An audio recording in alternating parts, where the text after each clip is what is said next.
আমার পতাকা আমি বাঁচাবো হয়ে চির জাগ্রত, প্রয়োজন নেই আগ্রাসী মনা বন্ধু তোমার মতো। ঠিক কিনা? এটা হয় না কেন? অফ করেন। আমার পতাকা আমি বাঁচাবো হয়ে চির জাগ্রত, প্রয়োজন নেই আগ্রাসী মনা বন্ধু তোমার মতো। যে মাটির বুকে সাইতো আমার কলিজার ভাই বোন, প্রয়োজন হলে আর প্রাণ দেব রুখতে আগ্রাসন।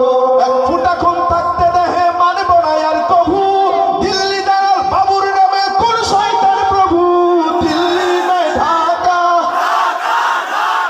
দিল্লি নয় ঢাকা, গোলামি না আজাদি। সীমান্ত জুড়ে হত্যার পর হত্যা করেছো তুমি, শিকল পরিয়ে লুটেছো আমার পাড়ের জন্মভূমি। বন্ধুত্বের সেই কলিকাল কবে হয়েছে শেষ, বন্ধুত্বের সেই কলিকাল কবে হয়েছে শেষ। আগের মতো নতুন হয়ে থাকবে না এই দেশ। ঠিক কিনা? কথার ভাষা বুঝতে পারতেছেন না নাকি? আগের মতো নতুন হয়ে থাকবে না এই দেশ। দিল্লি না ঢাকা,